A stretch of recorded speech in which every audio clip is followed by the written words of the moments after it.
Hello friends. तो आज हम लोग पढ़ेंगे जीपी और एचपी, क्योंकि हम पहले जो एक वीडियो बनाए थे उनमें हम केवल एपी के बारे में चर्चा किए थे। अब आगे जीपी और एचपी की बारी है, तो अब हम उसे पढ़ेंगे। ठीक है, तो चलिए आज हम लोग पढ़ेंगे जीपी मतलब जियोमेट्रिक प्रोग्रेशन यानी गुणात्मक श्रेणी, और एचपी यानी हार्मोनिक प्रोग्रेशन यानी हरात्मक श्रेणी। जानेंगे कि एपी तो बता दिए हैं, अब जीपी एचपी। ठीक है, तो चलिए स्टार्ट करते हैं हम। क्या? जीपी यानी गुणोत्तर श्रेणी।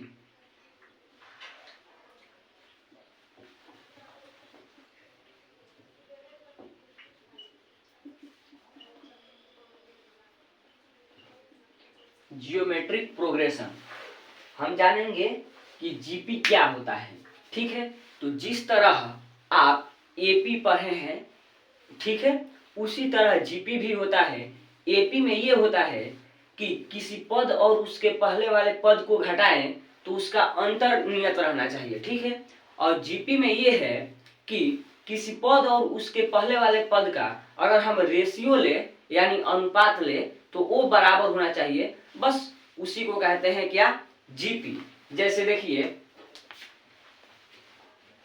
पहला पद A1, ठीक है, दूसरा पद पहला ए ले लीजिए, दूसरा AR, तीसरा ARQ, चौथा AR4, करते करते ऐसे यहाँ पर आप जितना मन करे उतना लेते जाइए।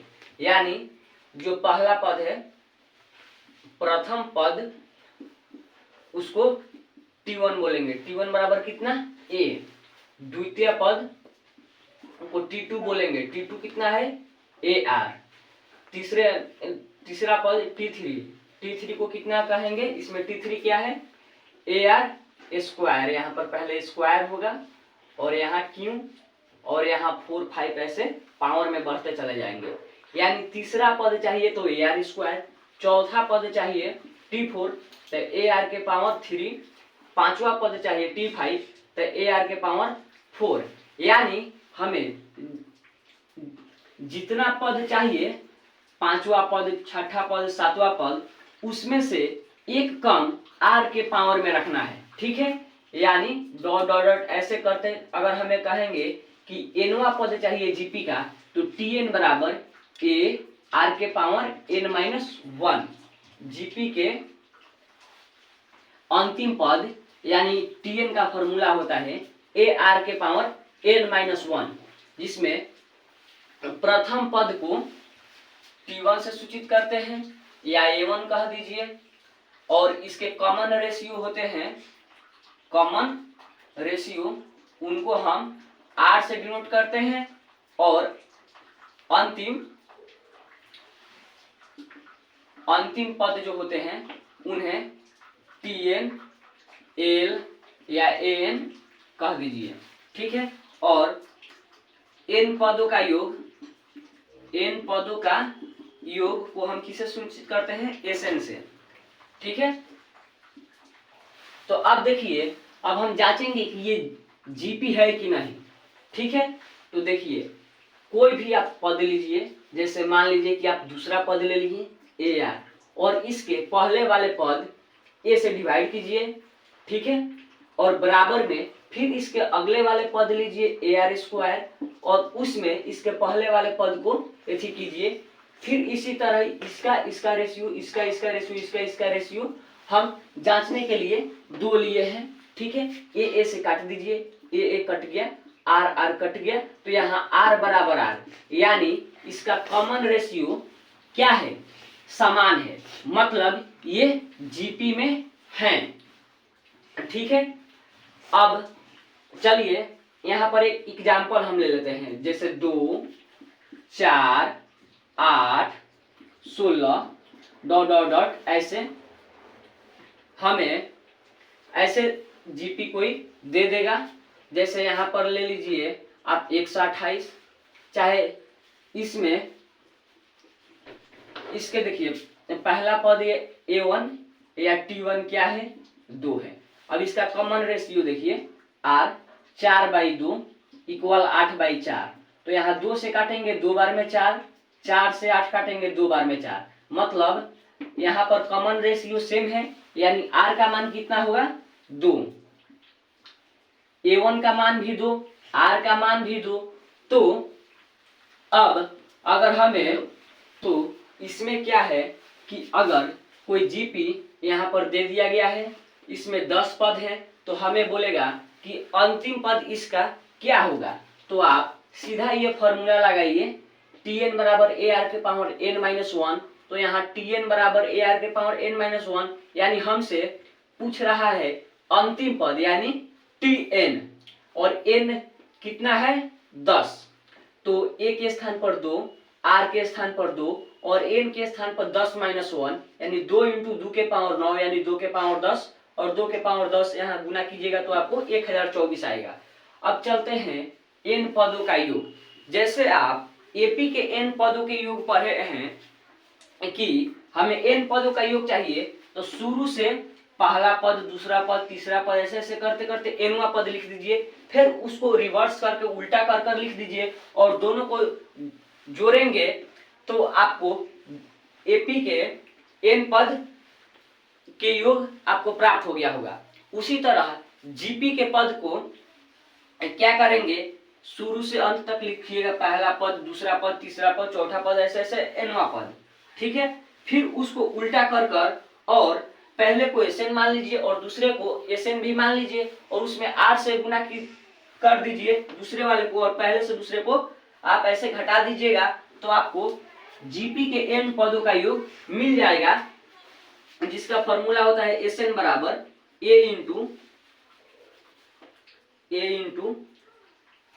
1 माइनस आर के पावर n बटे में 1 माइनस आर, जहां r का मान होगा, जब 1 में से हम r के पावर n घटा रहे हैं, मतलब r घटा रहे हैं यहाँ, तो r के मान क्या होगा 1 से छोट, r लेस देन 1। अब यदि r का मान 1 से बड़ा हो तो Sn बराबर a इंटू आर के पावर n-1 अपन में r-1, यदि r का मान क्या है 12 है 1 से। अब अगर इनफाइनाइट यानी अगर अनंत पदों का योग बोले, जैसे यहाँ पर a1 ar स्क्वायर, ऐसे करते करते यहाँ पर अनंत पद का योग बोले तो इसका एस इनफाइनाइट बराबर होता है a बटा 1 माइनस आर, ठीक है। तो ये 2 और ये अनंत पदों का योग के फॉर्मूला हो गया, ठीक है। अब इसी क्वेश्चन को हम लेकर हम कहते हैं कि अब बताइए हमें इन 10 पदों का योग कितना होगा। तो यहाँ r का मान 1 से क्या है बड़ा है, मतलब ये वाले फॉर्मूला को हम यूज करते हैं। देखिए s 10, क्योंकि 10 पदों का योग पूछा है, इसमें 10 पद है, अब हम 10 पदों का योग निकालते हैं। तो s10 इक्वल टू a के स्थान पर कितना है 2, r के पावर n, मतलब 2 के पावर n कितना पद है 10 माइनस 1 बटे में 2 माइनस 1, ठीक है। तो 2 इंटू 2 के पावर 10 होता है 1024, और 1024 में से 1 घटाएंगे तो 1023 बटे में कितना 2 में से गया 1, यानी 1023 में 2 से गुना करेंगे तो 2000 कितना आएगा 46, ठीक है। 2 तिहाई 6, 2 दूनी 4, 0 के 0 और 2 एकम 2, ठीक है। यानी आप इनके पद जो है आप 10वीं पद इतना होगा, ठीक है। अब बीच में आगे इसके पद लिखेंगे। अगर आपको 1 2 3 4 5वां पद चाहिए तो आप T5 लिख दीजिए आर के पावर 5 माइनस 1, ठीक है। तो आपको अगला पद मिल जाएगा। फिर T6 ऐसे आप निकाल लीजिए, आपको और अच्छी तरह से अपने से पद निकालने आ जाएंगे। फिर 7वां निकाल लीजिए, 8वां निकाल लीजिए, 9वां निकाल लीजिए, और 10वां तो यहाँ पर दिया ही है, ठीक है। तो आपको फॉर्मूला का यूज करने आ गया जब r का मान 1 से बड़ा हो तब। इसी तरह आपको कोई ऐसे भी जीपी मिलेंगे जिनमें r का मान 1 से छोटा हो, तो वहां पर अगर योग पूछा जाए तो आप क्या, उसके लिए आप क्या फॉर्मूला लगाइएगा, एस एन बराबर ए इंटू 1 माइनस आर के पावर एन अपन 1 बाई आर। ठीक है, तो अब चलिए यहाँ पर हम पढ़ते हैं जिस तरह एपी में पढ़े थे एरिथमेटिक मीन यानी समानांतर माध्य ए, उसी तरह अब इसमें पढ़ेंगे जियोमेट्रिक मीन मतलब गुणोत्तर माध्य।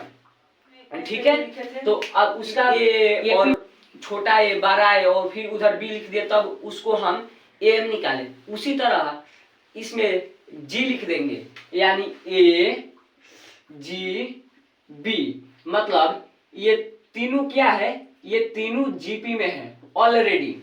ठीक है, तो अब इसे हम जीएम का मान निकालेंगे, जी लिखा है उसको मतलब ही जीएम धरिए। ठीक है, तो जीपी का डिफिनीशन क्या बोलता है कि कोई पद लीजिए और उसके पहले वाले पद का रेशियो लीजिए और बराबर कर दीजिए। आपको हम जब ये दे दिया है जीपी में, तो हम ये तो बात जानते हैं कि ये इक्वल टू ये होता है। ठीक है, तो अब यहाँ से जी में जी से गुना कीजिए, ए में बी से गुना कीजिए, जी में जी से कितना हो जाएगा, जी स्क्वायर, ए में बी से ए बी, और जी बराबर रूट अंडर ए बी। ये क्या हो गया, ये फॉर्मूला हो गया जब दो, जहाँ ए बी क्या है, रियल नंबर है, तो ये जीएम का फॉर्मूला हो गया रूट अंडर ए बी। ठीक है, अगर पूछ लिया जाए 2 और 8 के बीच का गुणोत्तर माध्य निकालिए।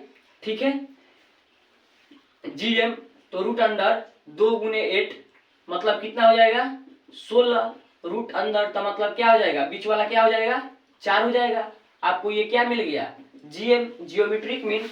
अब जिस तरह एपी में पढ़े थे कि अगर क्वेश्चन बोल दिया जाए कि जीपी के लगातार 3 पद 4 पद 5 पद ऐसे, उसी तरह अब हम जीपी में भी रेंडमली कोई पद हम मानेंगे कि 3 पद हो तो कैसे लेंगे, 4 पद हो तो कैसे लेंगे, 5 पद हो तो कैसे लेंगे।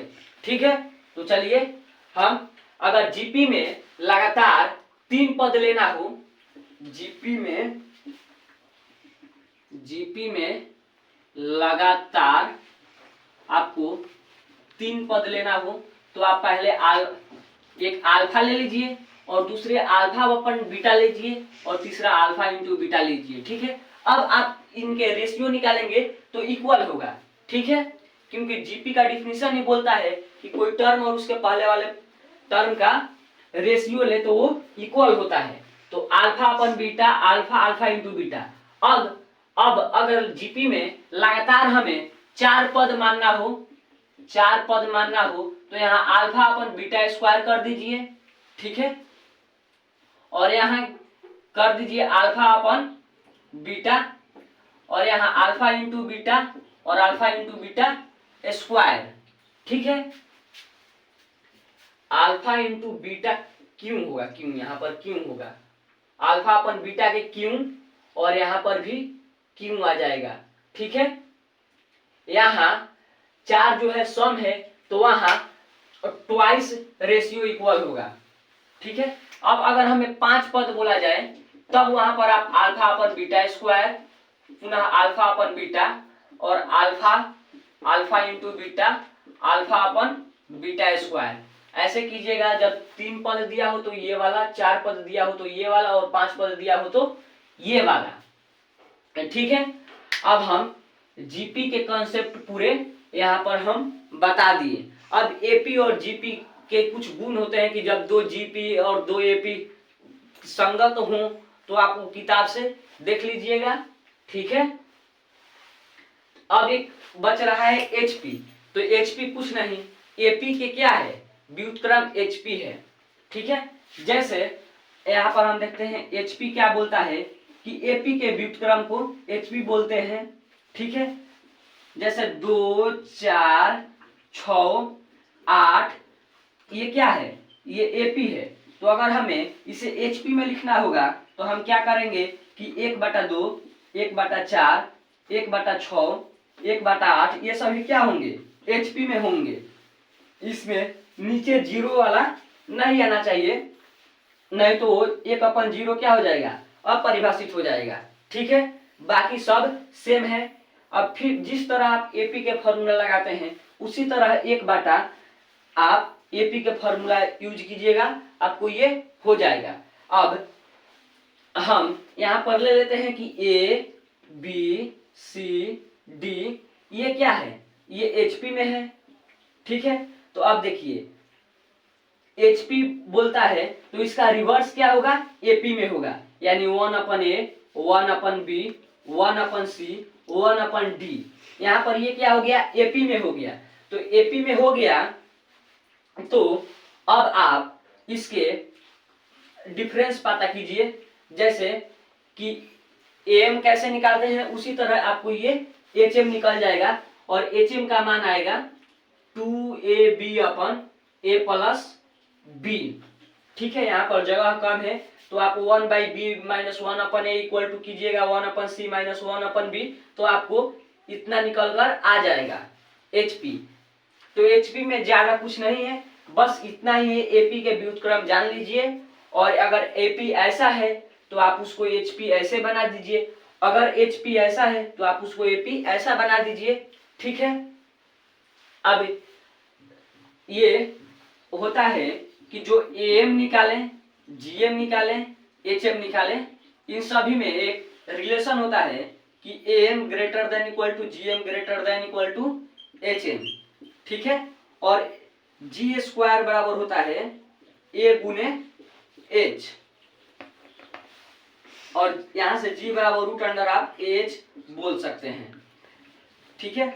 जहां जी है मतलब जीएम, ए है मतलब एम, और एच है मतलब एचएम, ठीक है। एम का फॉर्मूला क्या होता है, a+b/2, और जीएम का फॉर्मूला क्या होता है रूट अंडर ए बी, और एचएम का फॉर्मूला होता है 2ab/a+b, ठीक है। तो आशा करते हैं कि अब आप लोग एपी, जीपी और एचपी आप लोग समझ गए होंगे, उसके कंसेप्ट को अब आप क्वेश्चन लगाइएगा, ठीक है। बाकी तब तक के लिए हम वीडियो को स्टॉप करते हैं, और फिर मिलेंगे अगले वीडियो में किसी और चैप्टर के साथ।